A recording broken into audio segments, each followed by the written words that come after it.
Ryan, I have a fucking hot take for you in the Dom Hell room yeah. later today. Hell yeah. Well, then we have to finish. Then we get to That's the what first. she said. Yeah, we need to finish up to get to the dome. Then we get to the first main card fight of the evening. Dan Hooker. Again, we brought in City Kickboxing with Israel against Claudio Puelles. Bueles. I don't have anything on this fight with how Dan's been fighting lately. This is somewhat related to Dan Hooker. There's a strong possibility that CKB loses all 4 of their fights on this card. Bang, bang, bang. Yeah. It's time for the Pretty Neat Podcast.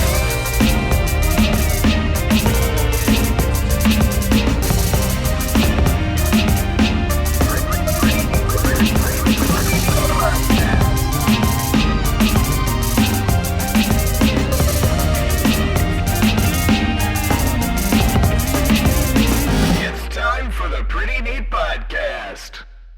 Cain Velasquez was granted bail today, I saw that. which is good. Yeah. Yeah, he had to spend 8 months in fucking jail. It's been 8 months already. February, Yeah. man. Isn't that crazy? It Wow. does seem like That explains why the Cain Velasquez card sales have been improving on the eBay. He's been in the news today. it definitely, it's tough. So of course, he is being represented by Mark Garagos, who has quite the list of notable clients. Let's just run through a few of them, shall we? Okay. Travelers Insurance. Don't know if you've heard of them. Scottie Pippen, the most overrated basketball player of all time. Wow. Jussie Smollett. Wasn't he the guy who beat himself? No, he hired he's friends the to beat one. him up or something. I don't think he hired them, but he staged it. He to look he like, definitely did hire them. all right, I take that back. He definitely hired people to beat him up. Colin Kaepernick, Chris Brown, Oh, geez. 2 survivors of a tiger attack at the San Francisco Zoo. David Carradine, or his family anyway. Michael Jackson, Winona Ryder. Gary Condit, Congressman Gary Condit. Wow. He I is haven't- also involved with Bill Clinton.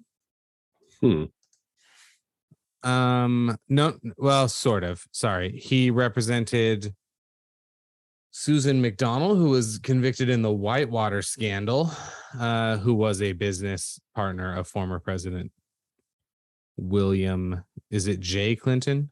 Yeah, William Jefferson Clinton. Slick Willie, as I call him. Mark Garagos, that's quite the list.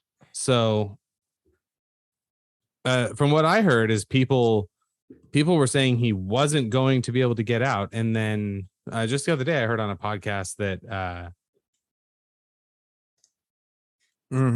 he actually, things were starting to look up for him. So that's good. A friend of ours, Aaron, a former coworker's cousin, I believe, was drunk at a bar one time and started mouthing off in Cain Velasquez's general direction. And this coworker of ours said, hey, not over there. That may well be the last thing you do. So now we know how true that was. Yeah, no understatement there. There's other things that happened in the sports world and in the pretty neat stuff that we like to talk about, aside from Cain Velasquez getting granted bail. Should we talk about him? okay. Do it.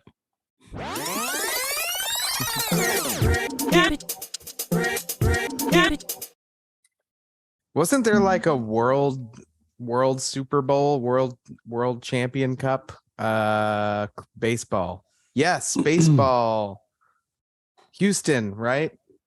Yeah, much to Dom chagrin, the Houston Astros have won another World Series. Yeah, it's tough, right? The problem is It is. they are so good. So I typically prefer for the best team to win, and either they are probably the best team. You know, the Dodgers had a better record. The Dodgers had like a historic record. The Dodgers, though, are kind of built in a computer, and by that I mean their roster is constructed by software and algorithms that over the course of 162 simulations will win you 111 of them, but over the course of 5, the heads tails flips may come up tails one more time than you want it to. The Astros are just loaded. I don't know where they find all these pitchers, and we know that their hitters get extra help, so good for them. Dude, every time Jose Altuve is up to bat, I don't think he's going to get a hit, and he does. Right. Well, he knows what pitch is coming, right? So they bang on a trash can or put a little buzzer in his jersey, and so he knows when to swing and when not to swing. Yeah. Hey, I'm not gonna argue it. We're in Houston. So I've been to every single Angels home opener since 2004. I think you guys know that, except for 2020. Dang, 18 years. Yeah, 18 consecutive. And this past spring they played the Astros, and we always go to a bar/restaurant across State College from Angel Stadium, and the waiter had a Jose Altuve jersey on. And I said, "Hey man, let me see the buzzer on the inside of that." And he goes, "Hey, you know we bang on trash cans." And he turned around and walked away. It's like, you know what? Lean into it. I support it. It's what I would say.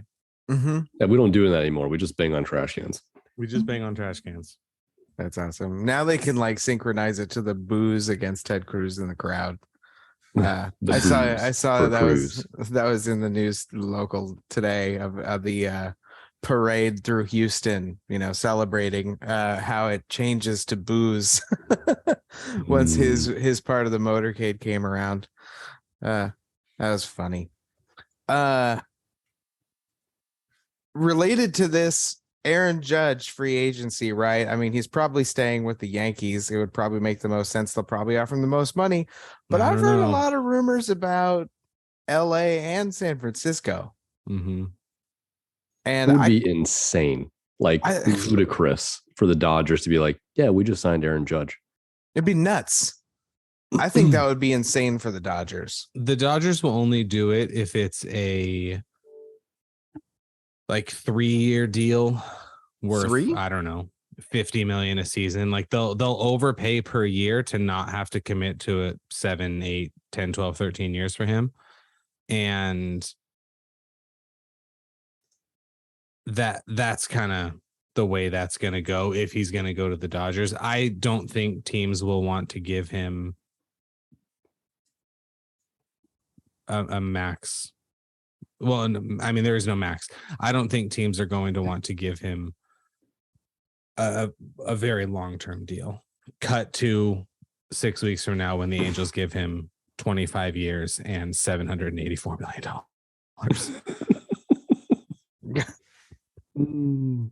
It just makes me so angry. The bigger news for the Dodgers is where Trey Turner is going to go. Yeah. Trey Turner is a good player. So yeah, he is. What happens. Mm-hmm. Jacob deGrom is a free agent. Mm-hmm.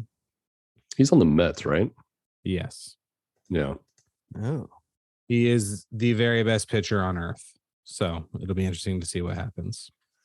Yeah. He is not the most durable guy, though. So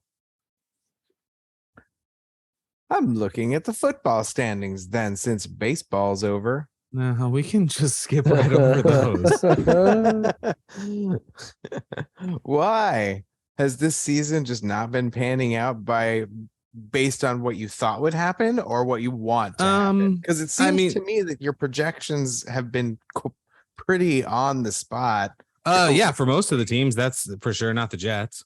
Yeah, you know, nobody I guess expected the Jets. The more I watch my beloved Rams, I have realized, and I've made peace with it, right? They have the Lombardi Trophy and many other teams don't.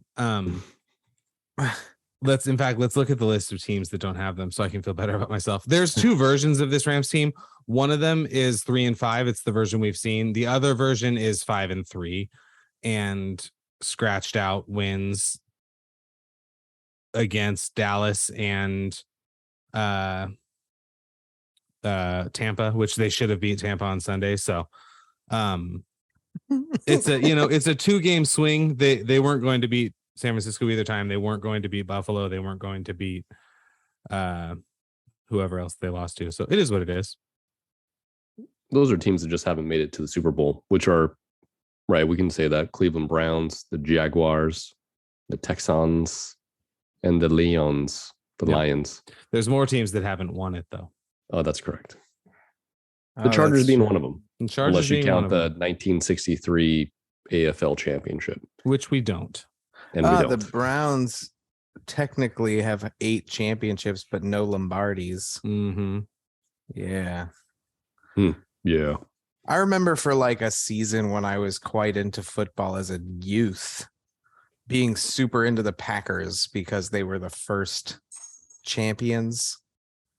Yeah. And like, yeah, I don't know. That really went nowhere. But I think that season they were particularly bad. And I totally fell off the wagon. If the Rams sucking is any consolation, if there's any consolation to it, it's that the Packers are worse. So scroll down for me. What is the Chargers record? 5-3. Oh, okay. That's pretty good. They play the 49ers on Sunday Night Football upcoming. Let's go Chargers. I believe it's in Frisco or wherever they're playing these days, not in San Francisco. And they just announced that they flexed the following week's game to the night game as well, where they play the Chiefs. And I may go to that game. Nice. We'll see. We'll see. Have you been to SoFi? No, it would be the first time. That's literally what I was going to ask, if you'd been to one of those games there before. No. That excited. place is supposed to be amazing. So excited about the prospect. Nice. What else happened? So I don't watch hockey. I like to turn it on if it's on. ESPN Plus has hockey now, right? Yeah, the Yes. ESPN signed a big deal. They're Mhm. televising a lot of NHL games. Yeah, they and I also get all the sports alerts, like on my phone and Apple TV and stuff. I've been seeing like empty net like 3 times a night. Have things just been incredibly competitive in the NHL this season, or is it just like, has there just been a couple of series or some shit, or am I just imagining it? I mean, there's a lot of parity. I mean, that's Mhm. what professional sports do, right? Somebody gets an edge and then they emulate that. They have a season or so to kind of develop a game plan against it. If you take if you were to take the Kings, for example, right? They're playing 500 hockey right now. I'm pretty sure they're like 6-6, maybe 7-6, and then one overtime loss. 7-6-1. Yeah. Okay. So they're like right in the middle of where you would be for playoff contention, even though this is very, very early in the season. A couple teams that stand out. Obviously, Vegas is just smoking it right now. Ridiculous. Colorado's 12-2. Yeah, they came out hot. Colorado's They're defending also champs. loaded. Yeah. Yeah, they've also been really, really competitive since their inception. Well, and there's all kinds of stuff with that, but we don't have to get into it now. The team was designed to succeed. I'll say that. The league wanted them to do well, and they have got their wish. And they have done just that. Mhm. I really only really pay attention to the Kings. I'm following a couple of other storylines right now, like Alex Ovechkin, who plays for the Capitals. He just broke Gordie Howe's record for the most goals with one team. I never thought this would happen, but there's like a strong possibility that he breaks Wayne Gretzky's all-time goal record, because I think he's 37 or 38, and he's good for like 30 to 40 goals a year. And he doesn't rack up assists. He's purely offensive dynamo. He's a huge motherfucker. He's built to age well because he's so durable. And I'm kind of sad about that. Why? Because I grew up That's an honest question. Yeah, I grew up watching the Kings, and when Gretzky got traded in like 1992, it was all Wayne Gretzky all the time. Watching him play, just the all-around game for him is his awareness on the ice and his ability to find like the correct play, similar to what maybe this is not an apt comparison, but like somewhat similarly to what LeBron does. Like he makes the correct play. He finds the open person. It's not about I'm gonna take over right now, even though LeBron, has to do that sometimes. Those are different circumstances. He has to put it into perspective. Wayne Gretzky has more assists than most all-time great NHL players have total points in their entire career. Wayne Gretzky has 1,963 assists, and it will likely never be broken, because who has almost 2,000 assists? There are a few that have over 1,000 assists, and he has almost 2,000. Yeah, there's quite a few. He is more than 720. He's 724 assists ahead of the next guy. And it doesn't look like anyone on the list is even active. On the assist, you have to scroll. You have to scroll way down. Yeah, Patrick Kane is still playing. I think he's playing on the Edmonton Oilers now. I don't know. Oh, Ryan Getzlaf is on there, but he's 49th. He is 1,200 assists away. It is not going to happen for him. No, this is not going to happen for you, sir. And then you'd have to go. Obviously, Ovechkin's number 3 on the active list, or number 3 on the all-time list. Yeah, but he'll pass Gordie Howe this year.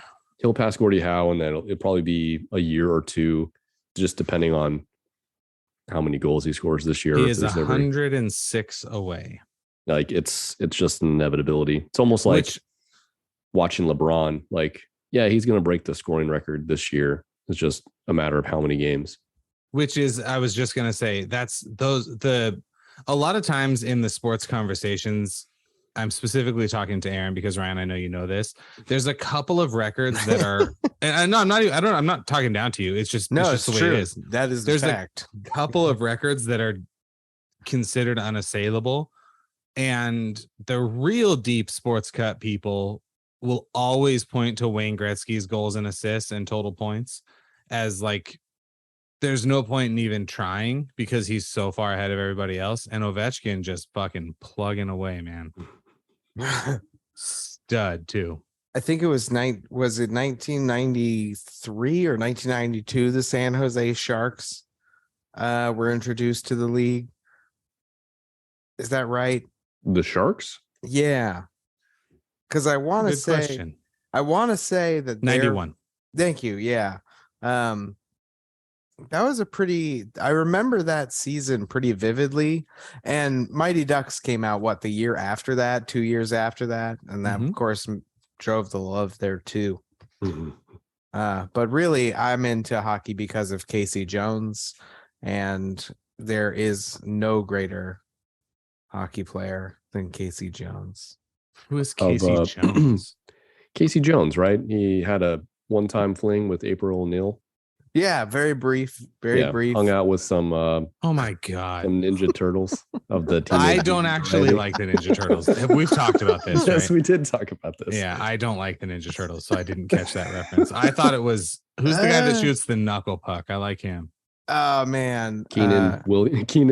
Yeah, but Keenan Thompson? Yeah, what's the character's name though? Oh, I don't know. Oh, I don't remember either. All right, it's knuckle puck time. It doesn't matter. I like the one. Is it Mighty Ducks 2 where they play for Team USA for some reason? Yeah, that's where the guy comes in with the knuckle puck. The best hockey option we have is a bunch of kids in Orange County playing roller skate hockey in the street. You got to come save America, guys. And they had to go defeat some Vikings from Icelandic Iceland. team. That's right. Yes. Yeah. Yeah, but Iceland is very green, and Greenland is covered in ice. I learned that from their date night. That's right. The very, very tall, very out of that gentleman's league female staffer on the Iceland team. Right. It was Emilio Estevez who Yes. would let us remind everybody is just a very small Martin Sheen and like a super tall Nordic model. Yeah. It just think she didn't said- work. I think it's what she says, like Greenland is covered in ice and Iceland is very nice. Yes, like that's the thing. Who won the Stanley Cup last year? The Avalanche, Colorado. That's right. Yeah. So a couple things. Colorado's team names or the NHL's teams have some of the best team names. And the Stanley Cup is far and away the coolest trophy. It's not even close. The most historic as well. Yeah. And man, And the live NBA is fun, live NFL is fun, but live NHL is right there if you can go to a game. Yeah. And I would recommend, if you're in SoCal, go to Crypto, go see a Kings game. Do not go No. to the Pond because the stadium is far superior in LA. Well, I guess it depends on where you are. First of all, calling it the crypto.com arena is fucking stupid. And what's That's what going it to is. happen when crypto.com loses the money to pay for that? I don't know. We'll find out. It should go back to Staples. Staples should be like, hey, I agree. welcome back. I think it just depends on where you are. I'd much rather drive to Anaheim than to downtown LA from here.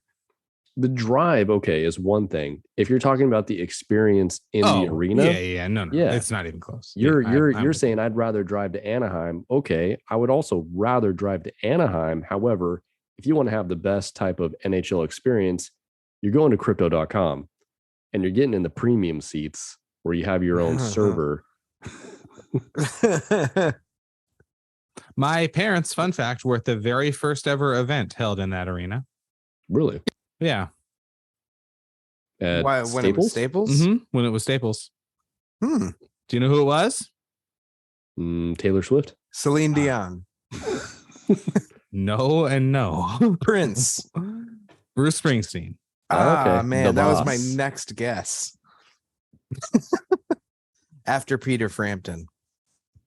Dude, did we have a discussion of like best venue in I've your seen opinion? Peter Frampton live. Just fun fact.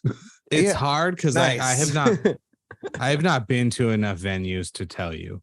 There's I was gonna say, like, what's tons all over the country that I haven't been to. I couldn't. Yeah, that's a thing. That's an added value proposition to being a UFC fan is the fact that it travels. Yes. I appreciate that it's a traveling organization, although I like the regular events from the Apex as well. We've had that chat. Ryan, Kinda- what is the best arena you've been to or venue you've been to for a sporting event? I've been to quite a few. The one that's really standing out in my mind right now is the stadium the Seahawks play at. Oh, We traveled up there to move my brother-in-law up a few years back, and just I remember coincidentally that. enough, the Chargers were playing the Seahawks. So we got tickets. It's right next to the baseball stadium, like Mhm. right next to it. So they have a great like downtown section. Everything is like is sealed off, for lack of a better term. They have all this activity going on downtown, and then once you get into the stadium, you have like all these different things that you can go see. There's multiple tiers.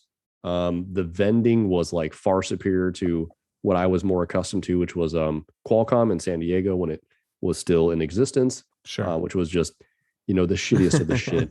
It was the second oldest stadium before it was, torn to pieces. Yeah. And The it was only just- one I've seen a game at. They didn't have to tear it to pieces. They just let it fall down. they just let age and Father Time do its thing. You know that History Channel show Life After People? Yes. They film I it do there. know that show. Yeah. But that one stands out. Been to Vegas. I have not been to a Golden Knights game. However, I hear from my father-in-law that going to a Golden Knights game in Vegas is like quite the production. I have to. I have heard the same. I have been in Vegas on many a night when they are playing while they are playing a game, and it Mhm. is Golden Knights everywhere.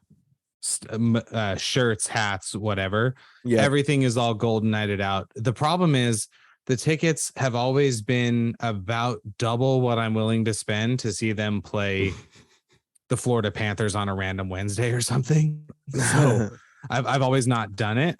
But I have seen college basketball from really good seats at the T-Mobile Arena, and it's up there for me for sure. Yeah. I've heard that it's pretty much a Vegas production, that the everything, the opening ceremony, halftime, all of it, everything is an extravaganza. And that's pretty awesome. I think I have not been to SoFi yet. I went to a few Rams games at the Coliseum. I've been to some UFC games at the Coliseum. I do not like the Coliseum.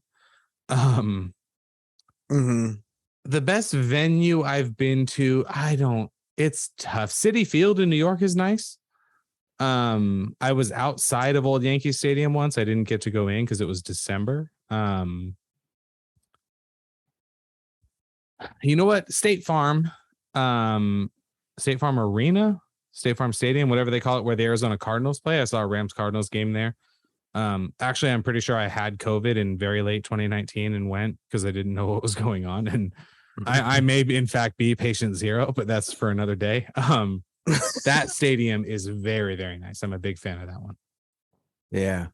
Isn't the fun fact about that stadium is that the grass, the turf is on like rollers, and they roll it out of the stadium so it can actually they actually play on natural grass as opposed to SoFi, which is all turf. Which the players do not like, correct?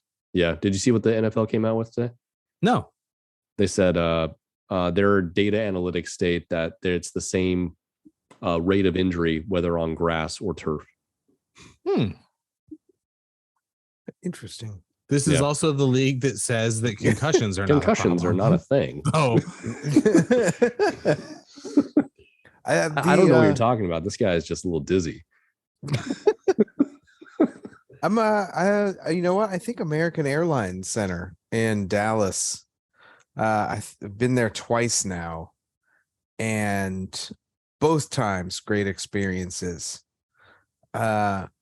And I mean, I'm thinking about the Frank Irwin Center in Austin, where we saw a UFC fight night, which was really cool. We've seen a couple of shows here at a couple of other spots.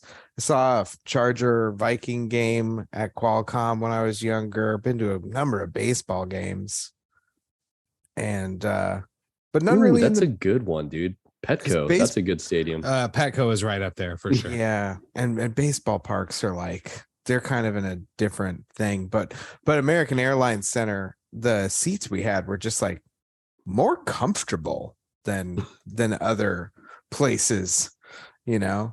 I mean, that's an important piece of the stadium experience, is having a comfortable seat. You need to be able to see. Yeah. And your ass has to not hurt. And so you have to not feel like you're in a sardine can. Yeah, that's why I say like the pond, as we refer to it, or the Honda Center. I don't like it because the seats are way too close together. Yeah. And if you're not, you know, a petite individual, you're right on top of the next person sitting next to you. And if you don't know that person, it's like, hey, dude, you know, we're inside of each other for today. Yeah. You know, my arm's going to be inside your inner thigh. If you don't mind. Do you want to like go out after this, or? Petco is great. I am biased, but Angel Stadium, for as old as it is also a good baseball experience. Yeah. Not from a quality of the team standpoint, from a day at a baseball stadium standpoint. Yeah. I've sat all over that place, and I agree. Every time I've been there, it's been fun. Yeah. First base side, third base side, outfield, upper deck. It's all been fun. Mm-hmm. Yeah, I like that. I like Angel Stadium as well. You remember that time we went to the Kings game and got sloshed? Well, that was a Ducks game. It was a Duck. Oh, yeah, you're right. See, because that was corporate tickets when you were working for another provider. That was fun. I made this for our Instagram. Prior to the 2016 Olympics, I saw Team USA play China in basketball at Staples Center. Ooh. And that was one of the 3 drunkest I've ever been in my life. Top 3. Wow. It was aggressive, you guys. And I That's regret it because I have been very drunk on many occasions in my life. Almost never has it not been on purpose. And that time truly wasn't on purpose. It just sort of happened. I can Somebody see. slip something into your drink and you just went into a stupor? No. I was with a good buddy of mine. We went to a restaurant that he knew, a Korean barbecue spot that was fucking great. He had lived in LA for many years and he kind of knew the people. So we were sitting kind of near the bar, but not at the bar. And the bartender started sending over drinks. It was way before the game. So I was like, this is totally fine. I can have a couple of these. It'll be cool. We get in the lift. We go back to where Staples is, and they're not letting people in yet. So we decide we're going to go to the Yard House that's right there and keep drinking. Yes. So that's what we did. Then we get inside, and this was the kicker, it turns out. We go to, at the time, it was like the DraftKings bar. I don't know what it is now. And I order 2 drinks, and the guy, some whiskey drink, and the guy poured him huge and poured him heavy too. And then he was like, "Oh, I messed this one up. Just take that, and here's another one." And so I kill both of those. It just, sometimes the stars align. I lost him. We went to get pizza after, and I walked like 3 streets over and sat down on a bench. I have no idea how long I was there. And I came to and looked at my phone, and he's calling me. He's like, "Where the fuck are you?" And I'm like, "Dude, honestly, I don't know." I went into, because there's a restaurant there that has an adjoining bathroom with the other restaurant. And I went into the one bathroom and got confused and went out into the other restaurant. And from there, it was like, I don't know where I am and no one can help me. I need an adult, It was one of those nights. Oh God, somebody please help me. I don't know where I am. Hey, real quick, before we talk UFC. I was 33. Real quick. Dom, what's your take on the Colts firing their coach and hiring their former all-pro, I don't know if he's in the Hall of Fame yet, Jeff Saturday, who is an NFL analyst, has never coached anything beyond prep league, to be their interim coach for the rest of the year? Okay, so he wasn't on their staff already. No, he was an analyst for on ESPN. Got it. So my take on the Colts coaching situation is I did not understand why everyone was making such a big deal out of it. The Colts are not a contender. Nobody cares if they fire their coach or who they replace him with. I think I assumed that Jeff Saturday was on the staff already. The fact that they literally pulled him off of an ESPN desk, and it's wild. That's a little more wild. And then their assistant quarterbacks coach / passing game specialist, Parks Frazier, that's a wonderful fucking name, is going to call the plays on offense. It's interesting because this ESPN article is saying he's a big time data analyst. All these teams are trying to find the next Sean McVay, right? They're trying to find the next Kyle Shanahan. They're trying to find the next sort of young, whatever, right? Breath of fresh air. Even the Chargers hired Brandon Staley from the Rams, who got him from Denver, right? Mm-hmm. The sort of the spirit of NFL coaching is shifting away from the guy in his 60s more to the guy in his late 30s. So what do you make of it? I don't really. So it starts with this, right? Frank Wright, he gets fired. But prior to that, the week prior, they fired their offensive coordinator. Why is that a big deal? Well, their offensive coordinator didn't call the plays. Frank Wright did, the head coach. So they fired the offensive coordinator for their offensive woes. And then they bring in their backup rookie quarterback and bench Matt Ryan. Could be the right move. Who knows? Yeah. And then it's not the wrong move. Not the wrong move, right? Matt Ryan, writing's on the wall, right? We know what you are. And then he got to a Super Bowl. You got to a Super Bowl. Yeah. Okay. He got to a Super Bowl, and anyway, so Hey, the following they week- were up. What was it? 28-3 in that game.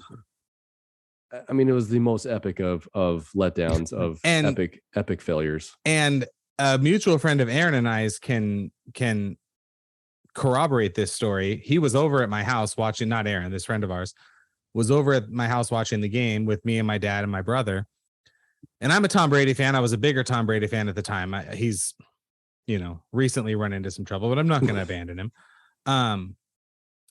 And the Falcons used their second timeout really, really early in the third quarter. And I looked at everybody in the room and I said, that's going to come back and bite them in the ass. Mark my words. And everybody, no. You just love Tom Brady. It's 28-3. And I said, okay, just watch what happens. And of course, it did come back to bite them in the ass because they couldn't stop the clock. That was one of my cooler. I would have put, Prop 27. I guess polls are saying it's not going to pass, but also the people who are going to vote yes on that don't take election poll. Anyway, if I'd been able to get live odds on them, I would have 100% bet on them. Anyway, carry on. So head coach is calling plays. They fire the offensive coordinator. Yeah, they fire the offensive coordinator. He's not the one, I would say, ultimately responsible for why they are struggling offensively, right? They have an amazing all-pro running back. They brought in Matt Ryan. They have a lot of young talent on the outside. They can't do shit. Following week, they get smoked. Okay, coach is fired, and they say, we're bringing in Jeff Saturday. And you're like, what? Saturday, the retired football player who is doing like morning NFL analyst shows on ESPN, who's never coached in the NFL or college. And the only coaching experience is like coaching prep leagues in high school. Yep. We feel really confident in what he's going to do. Oh, and by the way, he only coached the prep high school team for 3 seasons. and our assistant quarterbacks coach / passing game coordinator, he's going to call the plays. I'm guessing that he also did that coaching before iPads were invented. No, it was in 2017. No. Jeff Saturday is not an old guy. He was born in 75. So So, I mean, it's just like, it's baffling. It is baffling. And really, the NFL more than any, maybe Major League Baseball, but the NFL, you have to have vertical alignment. The owner, the team president, and all the people that work for them, the general manager, the people that work for them, the coach, they have to be on the same page. They have to be. And this whole situation screams that somebody at the top of the Colts organization, and their owner has had some health and drug addiction issues, right? Somebody who runs this team did not know what was going on, right? And they made these decisions, and then whoever hired Jeff Saturday is probably friends with him. So you bring in sort of your guy. Parks Frazier, we'll see. I had another take on this thing with the Colts. It just sort of screams to me that somebody didn't know something and then found out some stuff and then decided they were going to make some changes. What's wild is they're in second place in their division. So they're not out of the playoff stretch or hunt by any means. Tennessee hasn't been maybe as good as people thought. So yeah, I don't know.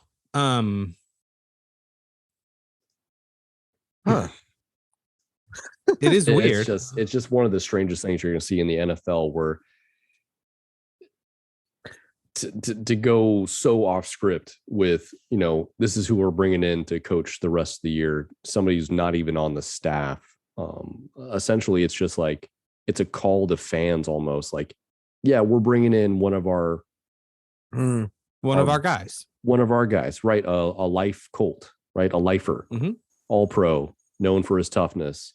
He is fairly articulate. So, I mean, I give him that. Sure. But what does that mean in terms of like your ability to win games with a less than loaded roster? Yeah. I'm not opposed. I was going to say I'm not a fan of outside the box moves. When the Angels a couple years ago were looking for a new GM, their play-by-play guy applied, Yeah. and his name's Victor Rojas, and they kind of thought it was a joke, and then that pissed him off, and he was like, absolutely not. I think I can help. I watch as much baseball as anybody because I'm at every fucking game. I think this roster has some serious problems and a couple of absolute, gleaming diamonds on it. And so they gave him an interview. They gave him an interview, and they liked what they heard, and they didn't give him the job. There were rumors that he was offered a position in the front office, but he ended up taking a job running like a AAA team or something. So I would have been okay with them hiring him. The Angels were struggling then; they struggle now. They plucked a guy. The guy that runs the team now is from the Braves organization, so you don't get much, the Braves, the Cardinals, right? The Giants, typically the Dodgers, Tampa. These are teams that just consistently win. And so you want to pull somebody from that cloth and hope they can, bloom for you. Play a little money ball. So I'm not opposed to an outside the box coaching hire. It's just in the middle of an NFL season is pretty strange. You don't see it often, I suppose. I didn't realize Jeff Saturday didn't work for them. I just assumed that he did, which is how conditioned I am for thinking the things behind moves like this. I also think, when was the last time the Colts were competitive? When Peyton Manning was there? Oh, that's what I was going to say. This is a team, and Ryan, this. What happened to them when Andrew Luck retired is almost unprecedented, right? So Andrew Luck was like an all-pro level quarterback when he was healthy that played for the Colts, played very well. They were a competitive team for a number of years. And then in the middle of a preseason game, he was like, I'm retiring. And then did. And that is... Damn, I remember that. It is unheard of, especially for a quarterback. That can set your organization back 15 years. It really can. Quarterbacks are that hard to find. So, is it really their fault? I don't know. Nay. Yeah, circumstances were tough on that one, to be quite honest. Like, to your point, Andrew Luck was the number one pick for a reason. They thought they had their next Peyton Manning, and nobody envisioned him going, I think I'm going to retire and just enjoy, what I have of my health and try and preserve that as much as I can. And then they had to fucking play Jacoby Brissett for an entire year. Yep. Let's talk about fisticuffs. I think that'd be fun. Yes. I mean, there were some fun fights on this card. Let's not deny that, but there's not a lot of implications. So, let's talk about Polyana Viana, shall we? Yeah, she was propositioned by Colby Covington. Well, he says a little more. We don't want to get into gossip on this show. We're higher class than that. Yeah. But Colby Covington had some pointed things to say, and then she said, actually, he requested insert lewd act here, and I refused to do it. Yeah, he wanted fingers in his butt. Article. Yeah, he sure did. He wanted things, and he wanted his oil checked. When she went for the takedown, and she wasn't into it. But either way, she had a performance of the night and a knockout over Jin Frey, which was pretty impressive. I mean, she just went out there and beat the shit out of poor girl. Is Polyana on the list? I think so. Sure. And then Mario Batista just looked like a fucking monster. I mean, as usual, made a statement. I want to see him fight somebody ranked. Now, correct me. Polyana apparently has an OnlyFans. Oh, wasn't Mario fighting Benito, and it's like the first time he had fought in like 3 years, like due to injury. Yeah, and he did look good, right? He looked real good. You saying that, actually, I think he was ranked when he fought somebody else. He fought Kelleher in 2022. He fought No, I mean Par- Benito Lopez. Benito Lopez yes. hadn't fought in 3 years. Yes, you're absolutely right. Fuck Yeah. history. Yeah, 2019.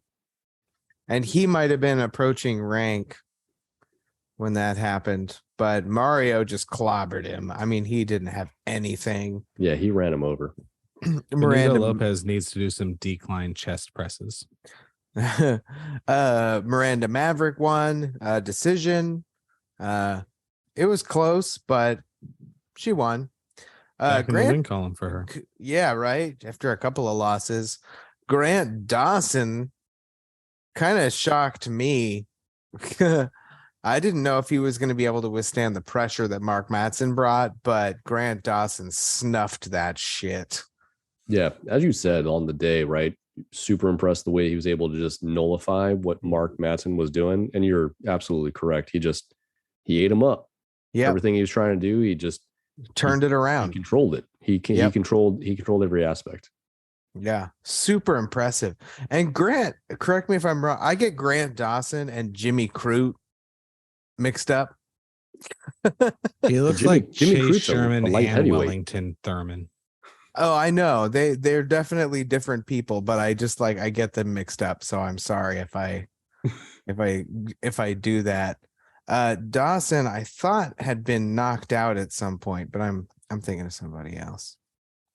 Anyway, still an entertaining fight.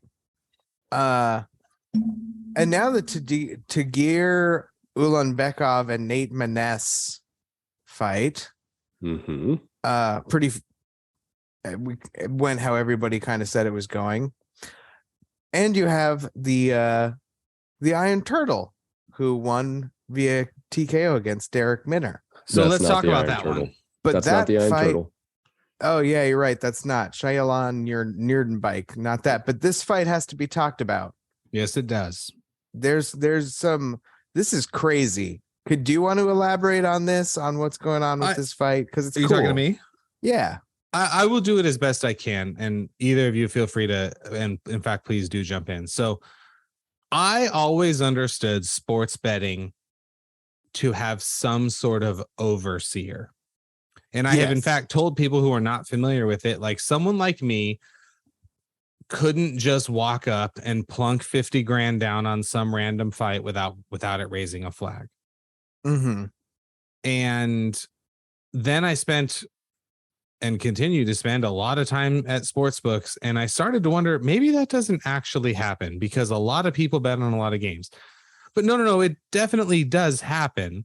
Yeah. And so a bunch of money came in late on Nerdenbike, specifically to win in the first round. Yes. And it did raise some flags. Now, what I didn't know is that overseer, which is a commission, I guess there's a couple of them that has a name. They don't actually have any legal authority. They just make recommendations. They're kind of an arbiter, it sounds like. To the books, right? Yes. And it makes sense, right? The books want to protect their assets. Cities like Las Vegas were not built on the visitors winning, right? And it did raise some flags. I don't know if any of the bets were canceled or questioned or whatever. They were, yeah. Yeah. The odds changed dramatically. Nerdenbike was like a minus 220 favorite, and then it went all the way to minus 420. Yeah. So, and the win in the first round flipped from like a positive bet to a negative bet practically based on the amount of money coming in. Like, and they stopped taking the prop bet. At multiple books. Yeah. Per the recommendation. The reason at the counter, you're not allowed to have your phone out. Yeah. Because it definitely, I don't know if the fix was in. It doesn't seem like Minner took a dive, but his coach, who runs a gambling podcast and apparently a paid gambling Discord server, it does seem like the word got out that he was pretty gravely injured. And if you think about it, like just 1 week ago, if it's what's happened with TJ, it's the same. I was just going to say, if I'd have known that TJ had a dislocated shoulder, 20 times in training camp, I might have gotten in the fucking car and driven there to put money on Aljamain, right? Like, yeah. And to finish the fight when a lot of people wouldn't think that Correct. wouldn't be like we thought that was going to be a 5-round war of two really tough guys, and it wasn't because TJ had one less arm, and in this fight Derek Minner had one less leg. And after the first kick he threw, he went down. Like he went down from the injury and was finished off on the ground. And like, so all that late money coming in all at once was that it had leaked somewhere that he was severely injured. And the minute it went to the ground, it was over. And to go one step further, a couple days before that, the UFC instituted a rule that fighters and their coaches cannot bet on fights. So that raises the question, how long has this been going on? This sort of thing, and maybe just under the radar. Now, listen, like was Cerrone fighting injured when he fought Cowboy? I don't know. I love Dana White, but he does, at least I think his story anyways, he has some ties to organized crime from Boston. Of course, gambling in general, right, has ties to organized crime. That I heard someone say the other day, the mob's best trick has been convincing people that they've disappeared. You know, I don't know. Hey, you know, the other thing too, when you're the NBA, when you're the UFC, you get a lot, and in fact, most of these big leagues, and the UFC is no exception to this, do a good job kind of controlling that sort of thing. So I work at a big high school. We're way bigger than the other two in the city. We're the biggest in the area. Our football team competes in the highest level of CIF around here. You know, there's several thousand people at the games, etc. And every time I go to a football game, there's a bunch of people walking around with our school's gear on. And I'm always kind of like, who are you? What are you like? It's not like parents and people in the stands. It's people who manage to get onto the track and onto the field. And I'm just always like, who? I don't like literally just fans. No, I don't know who they are. They're just kind of people who are associated with the school in some way. And we're just a high school, right? We're just a public high school. So if we deal with that, what do you guys think the UFC deals with? So the idea that somebody at the PI, whether they're supposed to be there or not, or they're just kind of hanging out, maybe they're some third coach's friend for somebody who's on the undercard, and they hear, oh man, Minner is hurt. I'm surprised they're letting him fight. It could get out that way. Absolutely, it could. Honestly, the fact that this doesn't happen more is a little shocking to me. Yeah. And like you said, maybe it did, and we just haven't heard about it. Maybe. Yeah. You know who wasn't happy during the main event this past Friday was anybody who was betting on Daniel Rodriguez live. Because he looked pretty good the first 2 rounds. Okay. But Neil Magny, man, he's awesome. He's just a thing. I always forget that he broke GSP's win record for like consecutive wins at welterweight before losing. I think it was to Lawler or somebody like that. But man, Magny, he looked good. Nothing wrong with it. I want to see him fight some more. I mean, welterweight, I couldn't think of who we should fight next, but hey, I'm in. I liked it. And then Amanda Lemos, man, lots of power. This was a power beating accuracy to me because Amanda took some shots, but still she put Marina out on her feet in the 3rd round. And some people would say it was an early stoppage. I think this was an appropriate stoppage. Yeah, I'm happy for strawweight contender. So she moves up to 3rd. You think she gets a shot at Carla or Zhang, whoever loses, or Rose? Rose. I'd like to see Rose fight one of these two. Or what's her nuts? No, wait, she moved to flyweight. Who am I thinking of, Ryan? Jessica Andrade? Yes. Yeah, who slammed Rose. She's still ranked number 3 as a strawweight. Oh, Her last fight was at flyweight, but prior to that, she had moved back down. So it's I mean, Honestly, UFC's it's website confusing. has her at 4 at strawweight and 6 Ah. at flyweight. Huh. Well, yeah, I could see then. I would like to see Lemos fight Rose next. And I Sure. think that would get announced probably pretty quickly. I feel like they should announce what they're gonna do with Rose coming up soon. Yeah, we're coming up on a year since we've seen her, right? Yeah, right. It's been insane. No. We saw her in May. Sorry. Yeah. That's still a while. Yep. Let's talk about UFC 281. The big one. And now it's time for the Pretty Neat Podcast picks.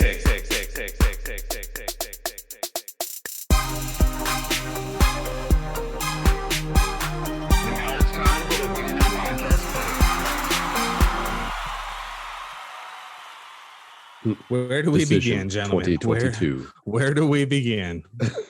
Because I am as excited for this card as I've been excited for a card in a long time. Yeah, this card,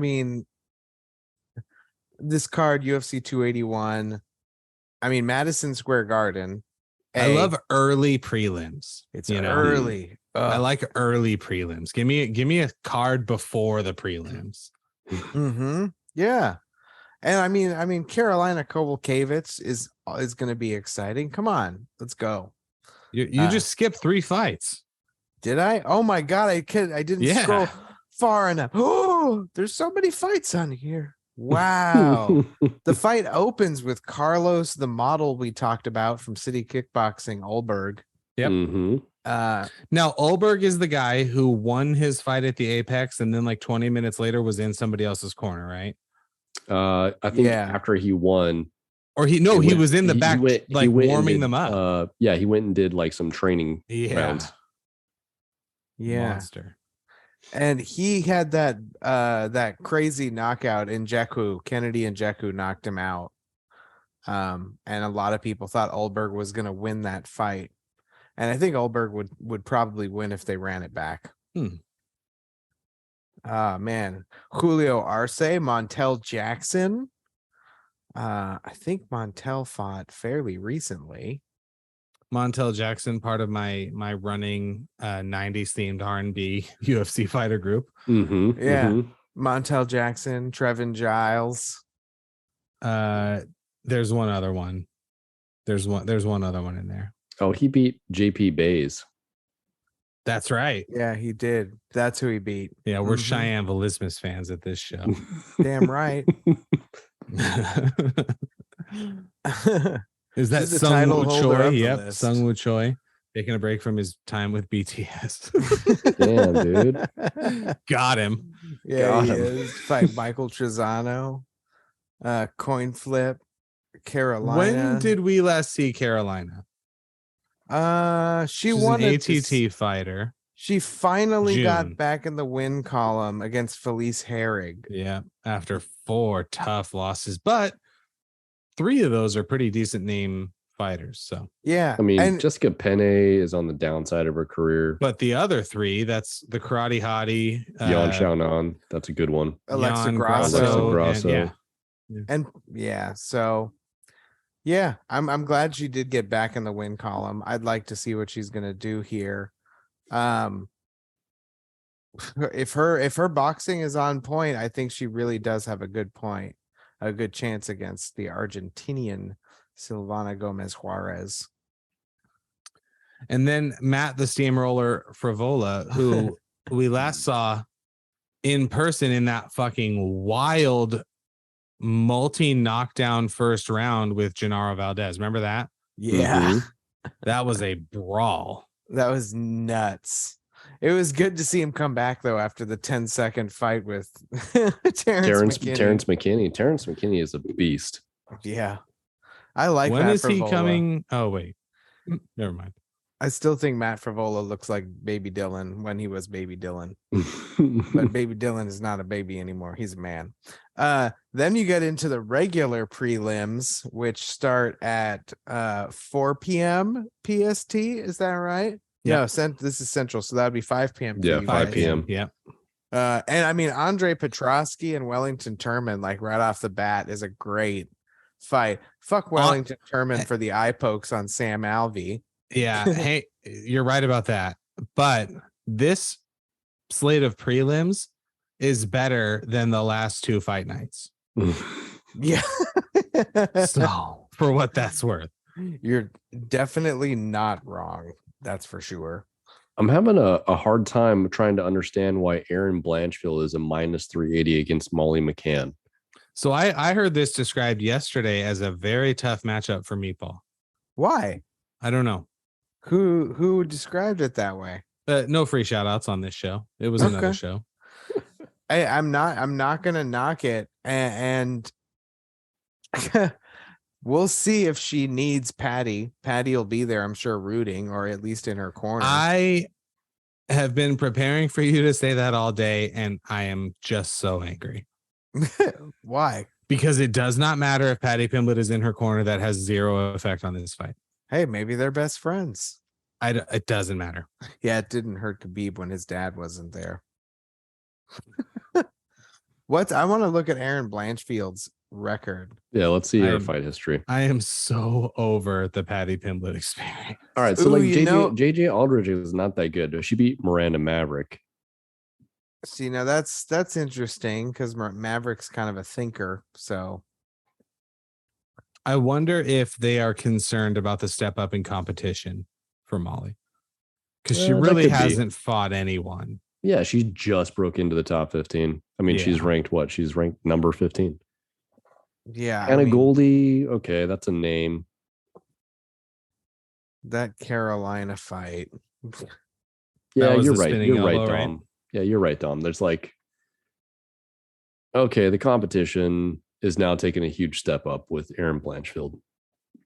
Yeah, But Blanchfield having a win over Miranda Maverick. it's an appealing plus 310. I'll say that. It is. Yeah, I'd take a flyer on it.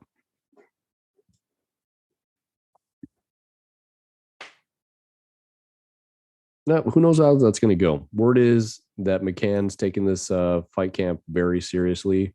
She's not expected to be super aggressive, right? Because Blanchfield, if I remember correctly, has a pretty strong wrestling game. Throwing spinning back fists is a good way to get your back taken and then straight to the ground.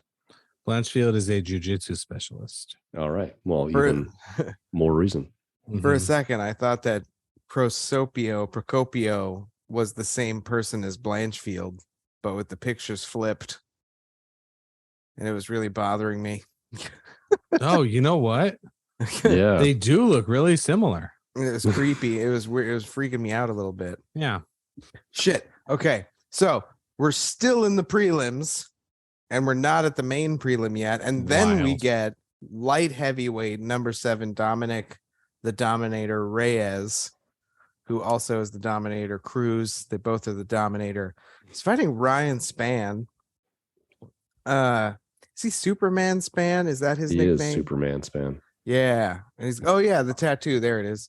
I mean, this does have clash all over it, in my opinion. I mean, Spann is a pretty heavy wrestler. Reyes is gonna want to use some distance and strike a little bit. So I think this has fireworks on it, and I think one of them's gonna go to sleep. I really do. I like And these. that person is? Reyes. Yeah. Yeah. You know what? I think that Spann is going to be on the rise here. And I like Spann's grappling. Even, I mean, Man, we have not seen Dominic Reyes in a minute. Yeah, didn't Yeah. he recently change camps too? I mean, I maybe don't- not super recently, but didn't he was training in Victorville with like his brothers. Now he's actually at a legit and I mean no offense. he was Sam Alvey told us he was training at Hendo's gym yeah, for a yeah, while. he's training at Hendo's for a bit. The last time he was in there was when Yuri Prohaska sent him to the nether realm with that up Mhm. elbow. Or the and I mean spinning that's what back Yuri elbow. does. Yeah. Dominic Reyes is training somewhere new, though. You are correct. I also heard that. Ryan Spann out of Fortis MMA, though, that's a big gym. So Mm-hmm. Yeah. And he beat Ian Kudalaba just back in May. And then prior to that, he had gotten submitted by Yeah. Ryan Smith. Anthony Smith. Smith. Lionheart. The Yeah. Lionheart. Oh man, yeah. And then yeah, I remember when Johnny Walker, this fight when Span fought Johnny Walker, Walker was in trouble. Oh, he was in trouble. And Ryan Span got caught running in. I remember that. Like that was actually Span's to lose. So that lends me to feel more comfortable with him being good with range and handling Dominic Reyes's reach advantage a lot better. So I think Span will finish this fight probably in the second or third round. Then you get to the main prelim, which I think is awesome. Another city kickboxer, Brad Riddell. Is it Riddell or is it Riddle? Do you know? Riddle. Riddell. Riddell. Brad There Riddell. we go. And then Renato Moicano, which I probably should have had more trouble pronouncing because it's Portuguese. But another one. I mean, Moicano is just another dude who doesn't fucking stop, and neither does Brad. So again, another one that he's either going to be a fight of the year contender if it goes to the decision. Don't say fight of the year because you're making me angry again. I believe it. I have two things queued up for the Dom Dome. Neither of them are fighting related. Don't give me a third. And hey, this one's gonna be exciting, man.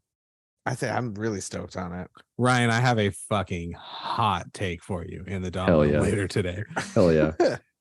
Well, then we have to finish. Then we get to That's the what first. she said. Yeah, we need to finish up to get to the dome. Then we get to the first main card fight of the evening. Dan Hooker. Again, we brought in City Kickboxing with Israel against Claudio Puelles. Bueles. I don't have anything on this fight with how Dan's been fighting lately.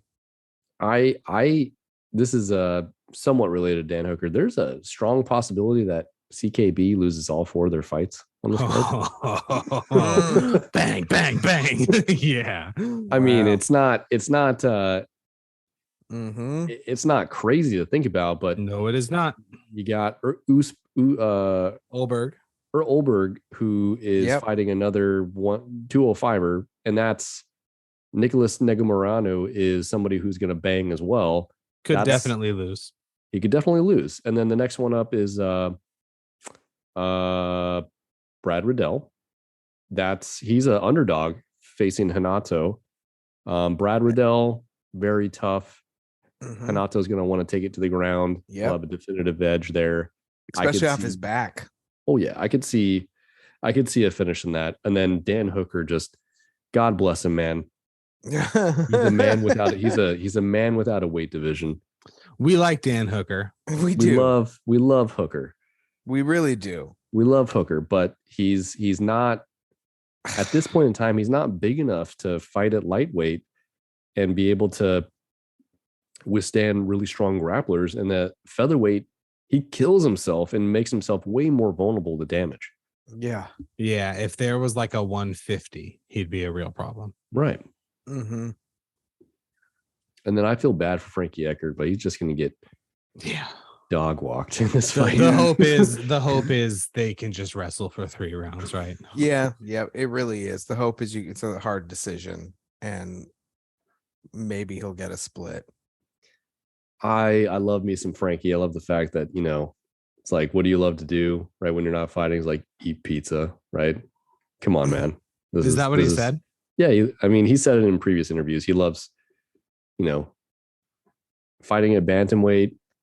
I think he said, what did he say? It was like one of the reasons he fought at lightweight is because he'd eat more pizza. He didn't have to cut the weight. The guy's tiny and he's fighting at 135 now. He was fighting at 155 and was a champion at 155 for a period of time. Was he? For the love of pizza. Yeah. BJ Penn? Yeah. Yeah. That's wild. And then he defended it against Maynard, did he lose it He to defended Maynard? it a couple of times. Yeah. But yeah, Frankie Edgar, man. He's a Hall of Famer for sure. Go eat all the pizza you want. He's sent love to the Pretty Neat podcast. He's a friend of the show. Yeah.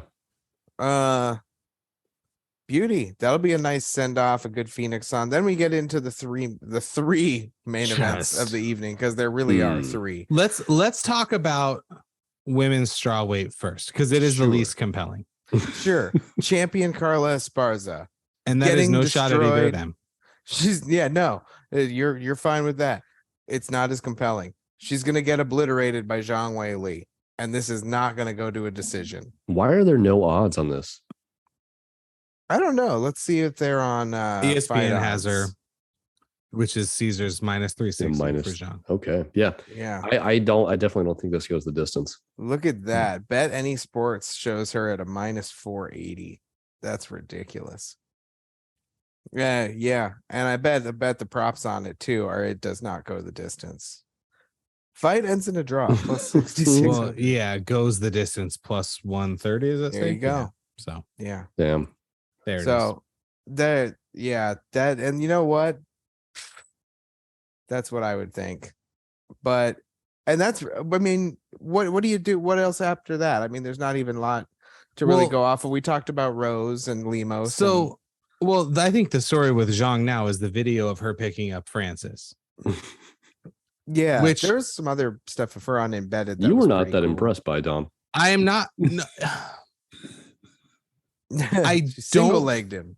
I don't think it's as impressive as people think for these reasons. Okay. So they're fighting at 115. What do you think Zhang walks at? She seems like she's pretty disciplined. Let's Yeah. say she's 130. Okay. That's fair. Squatting 2 times your body weight is not otherworldly, and she is a world-class professional athlete. Yeah. Even if he weighs 293, he's Yeah. supporting himself somewhat, right? He's holding his torso up. And she Um, knows about leverage and center of gravity. and she sets that base, right? Yep. It's impressive It's cool. to watch because she is so much smaller than him. Yeah. But my hunch is she probably well, I don't know how much heavy lifting she does. I don't want to speculate there, but Yeah. it is. I had an analogy for you guys of something that I thought was more impressive, and I now can't remember what it was. It's not that it's not impressive, but she looks like she's that strong. She does. Yeah. Yeah, she does. And I would be willing to bet one of us, I am certain I could pick up Francis. I don't know how long I could hold him, but I am certain I could do it. Yeah. I mean, I could give him a bear hug and lean back, and if I had the I'm right sa- angle well, on my shoulder, my I could issue would be I'm so much taller than her, like the balance gets weird. yeah. But just the weight, I for sure could pick that up. I Yeah. routinely do in my garage. Is there a world where Carla Esparza out wrestles Zhang Weili and pins her for 5 rounds? Y- Out of we 100 talking about fights? like a repeat of her and Rose? Like, Yeah, but even Rose, a lot of the problem was they were playing patty cake the whole time, and there wasn't much to judge. Like, I Yeah. don't think they'll do that as much. I think that Zhang will close the distance and engage more than Rose was willing to do, because Rose was afraid to go to the ground. I don't think Zhang will be. I think Yeah. Zhang will have an escape. I think she'll crawl to the wall, and she'll climb up. I really Zhang do. has a tremendous, significant strikes landed per minute advantage. Mm-hmm. And I don't know how Carla will handle that for 25 minutes. Yeah. I like Carla. I definitely thought she beat Rose. I just don't think she can beat Zhang. It's weird because I think Rose is a bad matchup for Zhang, and I think Zhang is a terrible matchup for Carla. Yeah. Can we Very get much so. Zhang Shevchenko? Has that ever happened? I don't think they have competed. In no, the they same haven't weight fought, but it's not classes. out of the realm of like, hey, Zhang won the 115. She's going to move up because she can definitely move up Yeah, and that'd fight be in that weight exciting. class and fight Shevchenko, because what's Shevchenko doing that other than just cleaning out the entire division one Mhm. person at a time? Yeah. I love that. I like that a lot, actually. Cool. So good luck, Carla. But before that fight, Mhm. we will know the answer to the question: which I want to ask Ryan first, is who wins in a fight in the UFC after 3 rounds in lightweight division between Dustin the Diamond Poirier and Michael Chandler? So you guys know, a few weeks ago, I was like, yeah, Dustin, I like Dustin, his striking accuracy, and just his overall toughness. And then I heard a whole bunch of things that made me very confused, right? They pointed out the fact that in his fight against Oliveira, he wasn't throwing with the same type of willingness as he was previously. He was a lot more hesitant. Well, the concern is, was he doing that because he didn't want to get into a clinch position where maybe he was going to get taken down? Maybe he was concerned about damage. Dom had said previously that, hey, he hasn't fought somebody who's going to have this type of forward pressure that Michael Chandler is going to bring since ever. I mean, we could even say Connor is literally a counterpuncher. Maybe Max Holloway when they fought at 155 for the interim. That's a while ago. Yeah. And we're talking about somebody. But Khabib brings a different type of pressure. Yeah, it's not necessarily like volume striking. He's getting in your face so that he can lock you up. And then it's just a matter of time before you find yourself in a dominant position on the ground. Whereas Chandler can take you down, but you've said it. He's looking to finish the fight. He's not looking to stick around. He wants to end that thing with the quickness.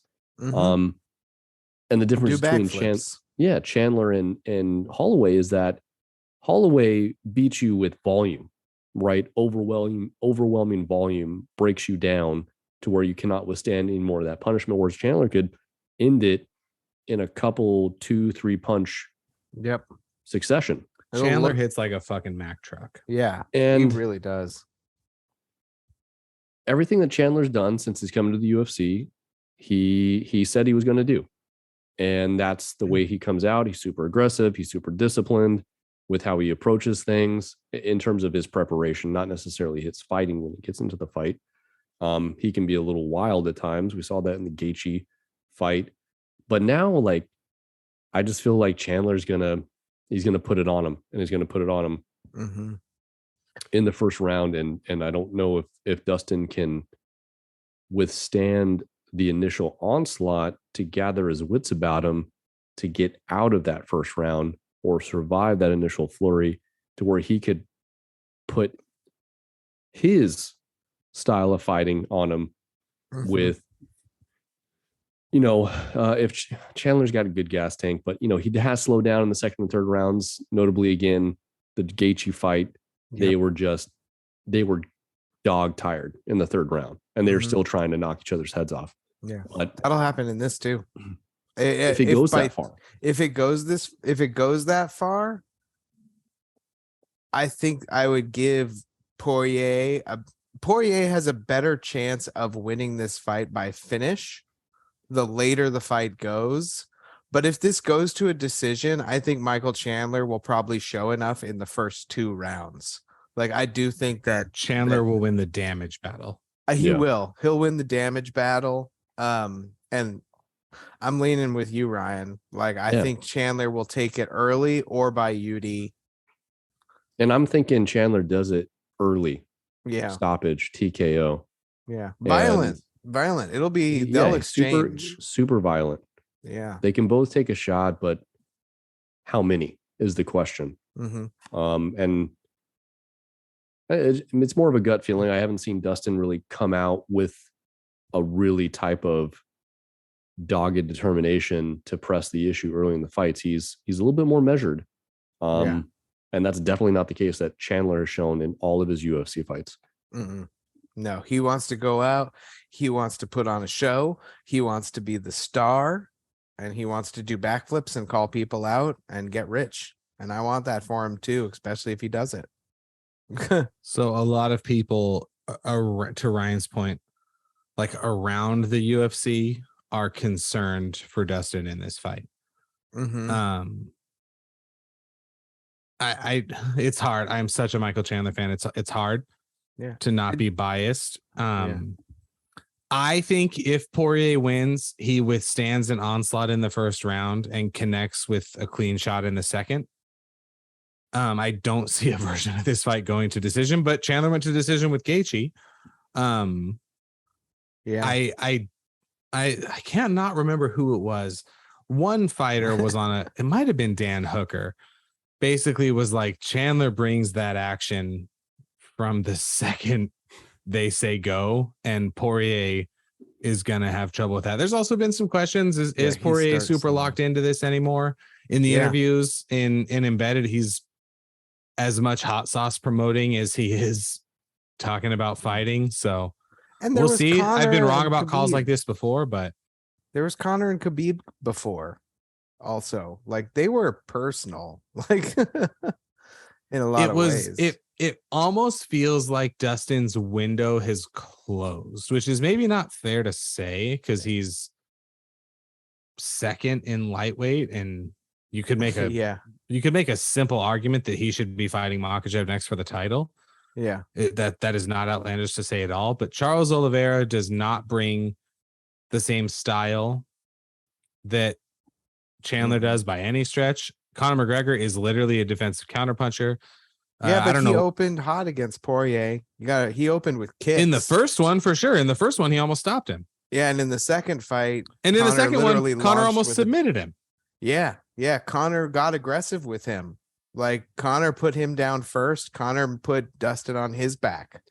I just don't think you get through that. That's not Chandler level against Michael Chandler. I just don't think you do. Not with as locked in as he is. You have questions about Conor McGregor's preparation. You don't have those questions about Michael Chandler. Well, Chandler would then be would definitely be a dog pick for us for sure. Yeah. So your site has him at plus 150 there. ESPN and Caesars have it at plus 190. I love that.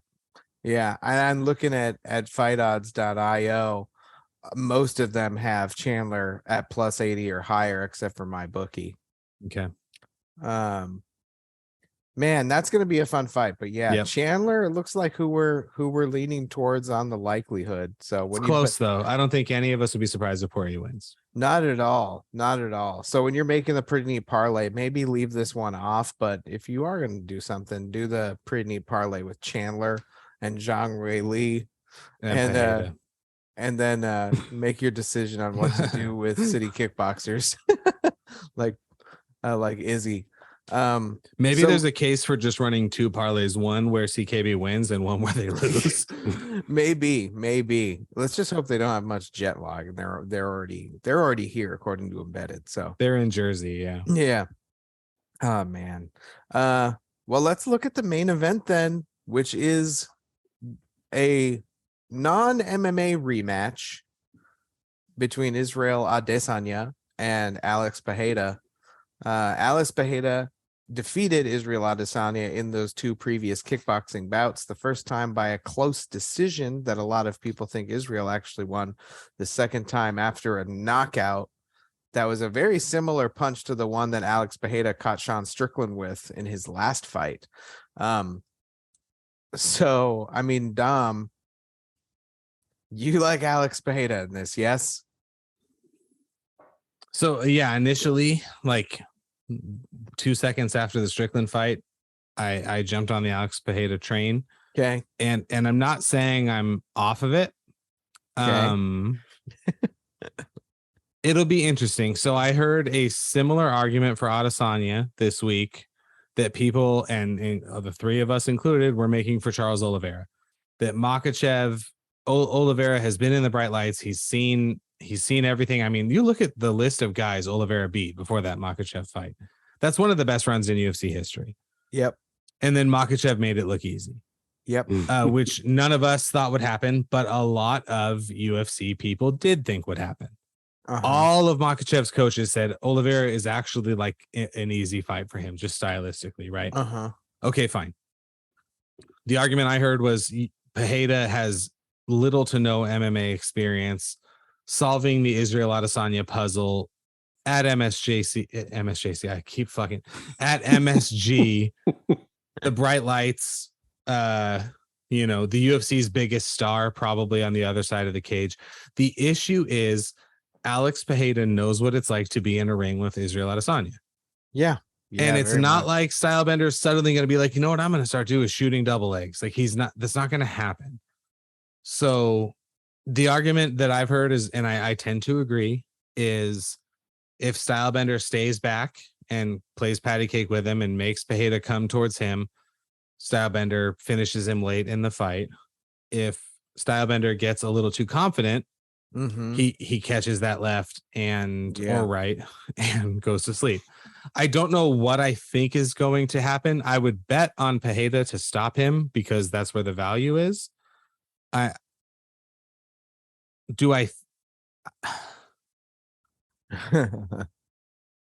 just don't know. The same argument, the same person making the argument then said that Alex Pereira could not beat Robert Whittaker, Jared Cannonier, Marvin Vettori, which I just think is so fucking crazy. Like, yes, he could. He's a different type of thing. He's not 24. He's 34, right? He's fought his whole life. Fucking look at him. He looks like a Street Fighter character. He does. It's not that Stylebender doesn't. He kind of, especially in that picture you have up there, he kind of does, but significant strikes landed per minute. It's a little bit inflated because Pereira has less fights, but 6.29 to Izzy's 3.93. His accuracy is 15, almost 16% better. Like there's just a lot of Stylebender plays a confident, in front of the camera, right? He plays a confident character. I think he's got to keep up this image. I still think that him losing and then the redemption arc in April or May when they fight again is a good one for the UFC from a storytelling perspective. But if I was him, I would be more concerned about this fight than I've been in a long time. And he has not necessarily been on the type of run that a guy like Charles Oliveira has. So you almost wonder, does he remember how to take it seriously? Which I know sounds crazy, but he does kind of have a tendency to fight to the level of his opponent. And I think if you try to play Pereira's game with him, you lose. There is a real possibility, though, that we see the absolute best version of Stylebender and we realize Pereira is not ready for this. But the line is so close. Yeah. So what about you, Ryan? I really like what Dom said about just different avenues. I wanted to add another wrinkle to that is, the likelihood that Alex Pereira comes out and tries to wrestle with Israel Adesanya, the fact that he trains with Glover Teixeira in Connecticut, who that's what he does, right? He's a wrestling guy. He's a top pressure guy, jiu-jitsu, grapples. All points being valid, Israel Adesanya could pick you apart at distance and make the fight come to you. Well, then why don't you engage in that? Try to clinch, go for a single leg, see what you can do on the ground. We have seen what Israel does when he is on the ground on his back. Jan Blachowicz just dominated him. I'm of the mindset that Alex Pereira could probably be really competitive at 205 too, just based on his frame. And we talked about that in the past as well. Yeah. And so what's the likelihood that he could be employing that type of strategy? Maybe not plan A, but maybe plan B. Hey, let's go for the takedown, employ top pressure, really try to, sap some of that stamina, beat him up. And in those scrambles is where you could potentially catch a head kick, a left hand, a right hand, whatever the case may be. A knee. And then you just have a little bit more wild exchanges. That favors Pereira for sure. For sure. And then the thing I say on the flip side is, what if that's what Israel needs to kind of re-engage with how he fought when he fought for the interim title against Kelvin Gastelum, where it was he was all in, fully committed. He wasn't playing this distant leg kick game, accumulate points. He was going in there aggressively. And then that's the best case scenario for me to see a super exciting fight.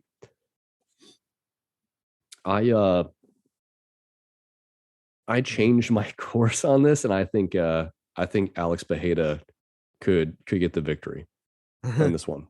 Really? Yeah, I think I So- like Pereira. I have two questions for both of you, I suppose, or a thought and a question. We saw Francis Ngannou against Cyril Gane have to go to plan B, right? 2 rounds in, he was not winning that fight. And Francis realized, I can't hit him. He's never going to get tired. We know that. So I've got to try the ground game. And I don't even think Cyril was expecting it.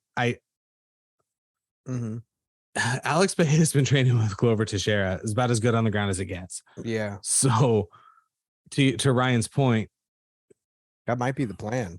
that it's not a terrible plan B. No. Who between these two fighters has more paths to victory? I'd say Alex Pereira. I would say Alex Pereira. Yeah. I think that Adesanya has a very specific path to victory in this fight. And I actually kind of think it might be what he does. Maybe I have the weird hot take here in that I'm going to pick Adesanya. Well, saying Stylebender is going to win a fight is not a hot take. Yeah, That's I guess it's not, right? About That's as safe as it gets. That's a hot cake. Not that I disagree with you. It's just a pancake. It's nice. Yeah. It's tasty. There's nothing special about it. But I think Adesanya is going to be running around a lot. I think he's never going to be in Alex Pereira's range for any period of time longer than a nanosecond, and that'll be his primary game plan. Is if he has forward momentum, Adesanya is going to break in with some good elbows, with some aggressive elbows, not just jabs and combos. I think he's going to move in with lunges and get the fuck away. And then if Alex is moving in, he's going to run around. He's going to evade, touch him. And then either outpoint him and win a decision 3-2, because I still think he'll get caught a couple of times and probably lose a round or two, or he'll actually catch Alex Pereira, lulling him into the later rounds. So like in the 4th round, mid to late, I could see him catching Alex Pereira and chasing him to the ground and TKO. Just because I think Alex Pereira will be the one who gets tired of having to try and force engagement with Adesanya, because I think Adesanya is going to be more sheepish than he was with Yoel Romero. Like, I don't think he's going to engage at all unless it is to move forward and through him to get away, or if it's getting away. Like, I don't think he's going to open engagement. I really don't. To that point, why would he? Yeah, he's the champ. Come and fucking take it. Yeah.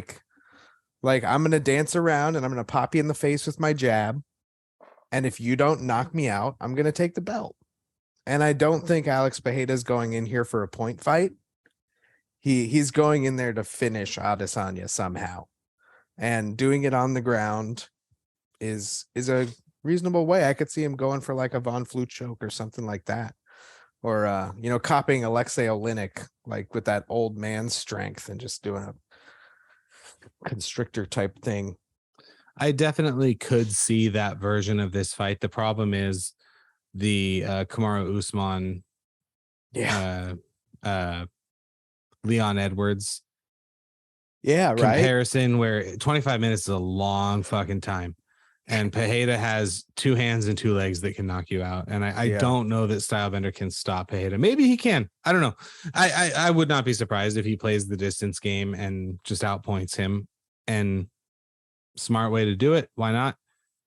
But also, I mean, it'd be cool if one of them just head kicked the other one into oblivion. Oh, I mean, can we get a double head kick knockout in a championship fight in the UFC? There you go. Come on, especially if they're both raising the roof. Like if they just both go down and their arms are up and they're praising whatever, that would be Testify. That'd be incredible. Yes, and I wonder who's gonna ref this one. If they're middleweights, my guess would probably be Dan Miragliotta. So he'd be a good one to be standing in the middle of that. Or the no nonsense Keith Peterson. He's so tiny. So 2 out of 3. And you know what? Alex Pereira as the PNP pick is really kind of sticks though, because I mean, like I said, when you asked Dom, like he has more paths to victory. It seems to me at least. So It's going to be interesting to see. it really is. This card is fucking loaded. It's going to Mhm. be such a good card. Dom, you said you had dome stuff to play with. Put the drop right here.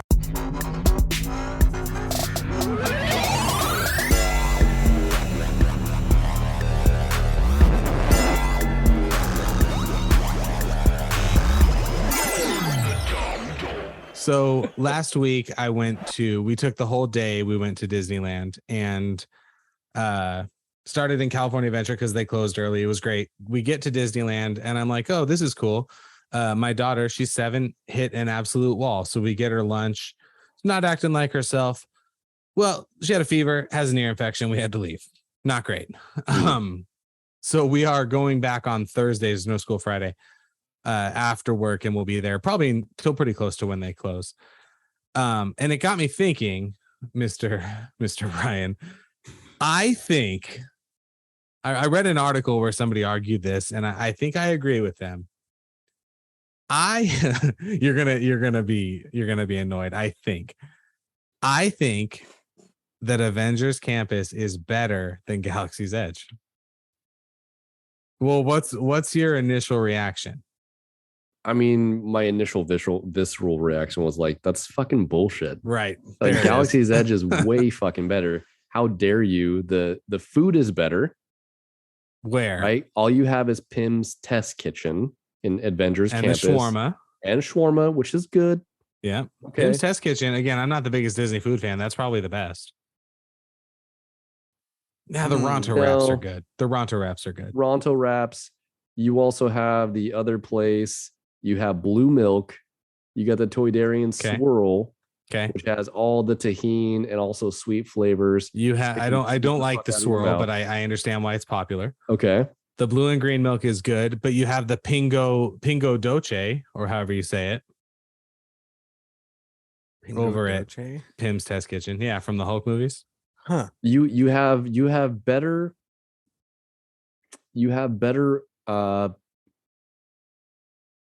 photo moments. You have better photo moments in Galaxy's Edge than you do in Avengers Campus. So don't say photo moments, right? Because now I'm getting angry again. No? Photo moments? What do you need photo moments for? I'm not Photo talking moments? about the best place to take pictures. Okay, just the best place in general. Rides, food, ambiance. Yes. It's Galaxy's Edge. How? Okay, so they both have this thing where you walk into them, they start playing ambient music to get you Both of them are in the like mood. going to a different place. correct. Yes.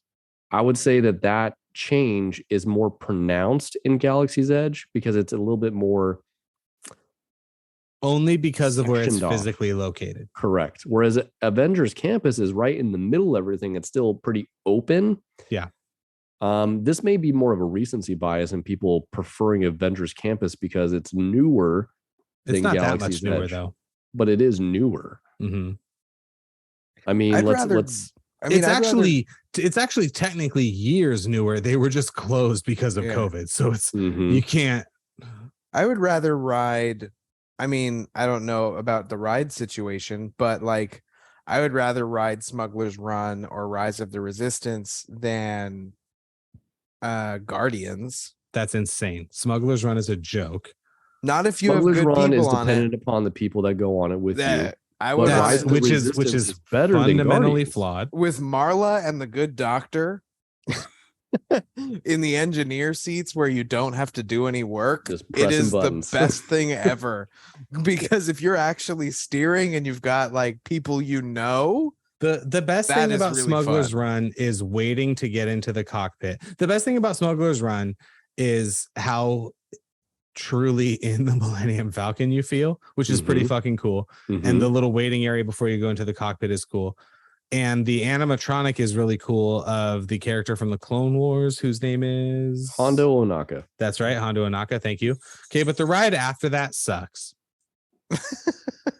No, you both know that. no disagreement.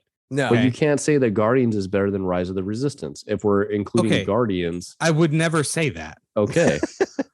Rise of who the ha- Resistance, it's It's unassailable. the best ride. Who has the best ride? Galaxy's Edge. But who has the next two best rides? Guardians has the next best ride, but then what's the after next that, one? Spider-Man is better than Smuggler's Run. See, I haven't been on that, so I don't know Spider-Man yet. Spider-Man And I've is better heard than good Smuggler's Run. things. I've heard good And I things. don't even love is Spider-Man, but it's better Spider-Man is than- just Toy Story Mania.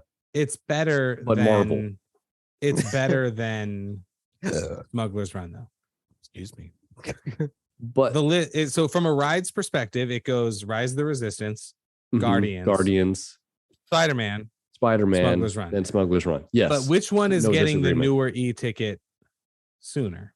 Avengers Campus. Okay. But that's Which- not it right now. We're But talking it's about gonna, right now. you know, it's gonna be on You're par putting a with Rise of the future state on Resistance. it. It's gonna be on par with Rise of the Resistance for sure. You know what? I Yes. think that you know Most what? likely. But No. that's not the reality right now. Spider-Man swinging through like Avengers Campus sounds really, really fucking See, cool. he's touching on my next point. And I think that is really, really awesome. And like the Cooler than Avengers Chewbacca around. walking around fucking roaring. Oh, I'm gonna stomp all over that in 2 Yeah, seconds. but there's Ready? one Chewbacca. Like I want to go see Thor Or and then I'll go Boba see Fett. those. I want to Hang see on. the Hulk Mandalorian suit. Hang with on, baby hang on. Grogu. Hang Yeah, on. that'd be fun. And but Hang like on. the Spider-Man thing can fuck up and break too, which is even And better. I've seen it. And that's hilarious. Okay, hang on. And Oh, you there's- guys are making me angry again. there's one more point on it though, which is that like if I would like Galaxy's Edge more if they had like drone like X-wings and TIE fighters eventually coming in will. and They landing eventually will, for like sure. around things just for the pure look of it. Eventually an animatronic Din Djarin will fly in on his own. Eventually Yeah, or an animatronic Jabba the Hutt. Like, But, go you will nuts. also Make have a life-size Jabba. eventually an animatronic Iron Man that flies in from backstage and Yeah. lands up near the Quinjet and walks down in. You know what? When the little baby Grogu comes walking around, when the little adolescent Grogu animatronic They don't is have a walking, walking around Grogu. Haven't you seen what it looks like? No, they do not have one. They have him attached to the Mandalorian. Anyway, Oh, sorry. I'm thinking I'm thinking Groot. My bad.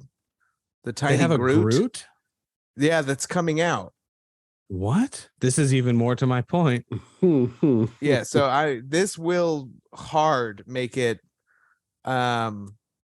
Galaxy's Edge for me. Look at this fucking thing. Project Kiwi. What? Your mind is about to melt because And of this is Prime. real? Oh, Yeah. TechCrunch. Okay. Yeah. This is nutty.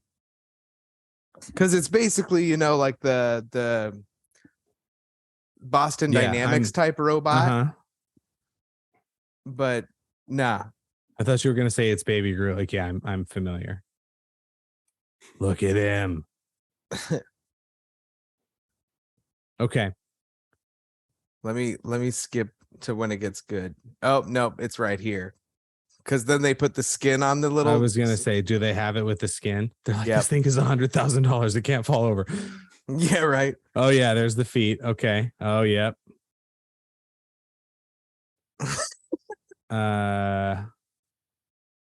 Yeah, that's a real problem for Galaxy's Edge. Yeah, cuz when this little guy's walking around Marvel campus dancing and shit. And when inevitably they figure out how to get his arms to extend and stuff. Yep. Okay. That's pretty fucking cool. Okay. So from a rides perspective, I am going to make the argument that it's a tie. Because it's two good ones. It's a great one versus an even better one, and then a solid one versus a terrible one. You really had a bad experience on Smuggler's Run. Smuggler's Run sucks. It's what it We is. I have don't to- make the rules. We have to go on it at the same time. Like, it won't make a difference. yeah, Okay. I think it can. Moving on. Food, because this is the toughest one. I would also call food a wash because I do think Pim's Test Kitchen is better and you have alcohol there. Okay. No, there's alcohol that's- technically at Galaxy's Edge, but it's Yep. harder to get to. Yeah, you need a reservation. Which is basically But that's a impossible to different get. point, is that there is a cantina in Galaxy's Edge. Mm-hmm. That is a big step up and point to Galaxy's Edge for ambiance. Okay. All things considered, right? It's on the table. It's in Galaxy's Edge. And it's lots of booze, isn't it? They're the best drinks in Have either you been there? park. Yeah, multiple times. How big of a pain in the ass to get a reservation was it? You just have to plan it if Okay. you know where you're going in advance. Didn't they just up the annual pass holder price too probably for Yeah. California? I think my it doesn't cousin, matter. I'll pay it. Yeah, my cousin said it was the first year that they're not going to pay it because it like jumped up so much. I don't think it jumped up that much. No. No, like starts at like 1,200, goes to Also, like they're 3,000. not. You can't buy them. They're not selling new ones. Yeah. I see. I still think the food is better at Avengers Campus. I think the Ronto wrap is good, and I think that's where it stops. Well, nothing over on like Pixar Pier. No, I'm just talking about Avengers Campus. Yeah. The tip-yip chicken is really good. I don't get it all the time, but I mean, the Ronto wrap is pretty. I mean, it's pretty well known. I'm not going to say It's iconic. pretty good. It's well known. The taro cold brew is good too. The taro cold brew is good, and then of course, blue milk stand. Yeah, those are fine. Okay. I would rather have the giant pretzel and that chicken sandwich. I mean, what do Sounds we good. do in the inevitable moment when Disney merges Marvel and Star Wars universes? I don't think they'll do it because one of them is really good and the other one is Star Wars. And then we go one step further. You talk about seeing Boba Fett or Chewbacca, but it's pretty rare. In the times that I've been there, which is a lot, I don't feel like I often see characters walking around. Whereas almost every time I've been to Avengers Campus, not only do I see someone, but they will go all the way up, like Moon Knight they had for a while. They had Ant-Man and the Wasp carrying around the little version of Bugs Land. They had last week they had Sam Wilson in his Captain America suit walking around up on top of the headquarters building. I mean, we know obviously we'll get something from Black Panther, like the Hulk, Thor, Loki, like all that's Captain America, the Dora Milaje, all that stuff. It's kind of hard to beat if that's your thing. I've never even actually seen the Doctor Strange thing, but It's pretty Yeah. cool. All right, I'll give you that they have a greater variety of character I guess- viewing. to my point there is, which one do you feel like you're actually in that world more? Galaxy's Edge. Yeah, I just don't think so. I have to go. I haven't been to Adventures Campus. I'm excited. I think what the deciding factor for me is why I picked Galaxy's Edge is what we already talked about, is the fact that where it's at in the park, the fact that the entrances in and out of Galaxy's Edge really are far enough away from where everything is in Galaxy's Edge. You don't lose that, oh, there's the other part of the park. We're going into Fantasyland or we're going into Frontierland. Whereas in Avengers Campus, you just like kind of look over and you're like, oh, there's some of the Cars rides. There's Not really though. not to the point that I'm trying to make, but I am trying to make it more dramatic because I'm trying to win this argument. Okay. I haven't gone, so I can't be a partial witness. Granted, like it's hard for me because I really enjoy both. And in one of my offices in my office in San Diego, I have 3 pops. It's old Obi-Wan Kenobi, it's Captain America, and then it's young Obi-Wan Kenobi. So for like me, that's just an example of those are the 3 levels of decoration that I have on that desk because I haven't really decorated that office. But it's hard for me to pick. I really don't like the Spider-Man ride. I like the Spider-Man animatronic is good. The character thing, I grant there's way more Marvel characters that they can roll out that are a little bit more well-known because that's been the focus. Well, Marvel is what Star Wars was in the 70s for sure. I like the Blue Sky project that at D23 that was the Villains Land that they were potentially. Isn't that in Paris or something, or Japan? There is a version of it, I think, at one of the parks that they're doing, but they're considering it for the US as well. And I think that would be pretty cool. Yeah. But do you have the same emotional response when you walked into Galaxy's Edge and you saw the full-size Millennium Falcon for the first time? So I'll grant you the first time at Galaxy's Edge is like, whoa. Yeah. And the sound effects with the TIE fighters, etc. And my first initial reaction to Avengers Campus was, oh, I will give you that. But as time has gone, it has shifted for me. You just feel like you're there. You don't have to agree. Yeah, I like them both. But if I had to choose, I can only go to Galaxy's Edge or I can only go to Avengers Campus. We're going to Galaxy's Edge 10 times out of 10 because it's the best ride. What if you can't ride any of the rides?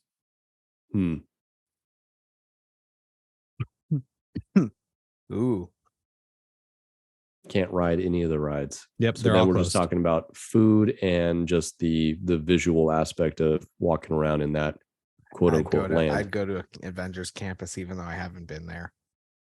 It sounds bad. I'd still go to Galaxy's Edge.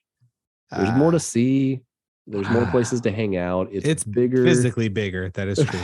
I want to go with both of you guys. That would be. I have gone with neither. PNP does Disneyland. Yeah, it would be an event, that's for sure. Because I have not been there with either of you. I think the only person I have not been there with any mutual friends of ours except for Mitchell, who I went with. The Dom knows. It's the only person I've gone with specifically. Huh? It's random. Yeah, right. I will go with both of you. Yeah, that'd be a fun time. We can hash it out. Yeah, we can. Yeah, we'll experience both, and we'll have a I'm a Cars Land defender too, and that's a quick walk from Avengers Campus. Yeah, you know what? We'll wear pocket mics, and we'll. That would be terrible and wonderful at the same time. The point, all I'm trying to say, you guys, is Avengers Campus 2024. I knew we were leading that way, and then it was just going to be like a 12-minute lead into. Yeah, you know why I love MMA so much? It's pretty neat. That is 100% true, but it's also because it brings us together. You know what? Violence really does bring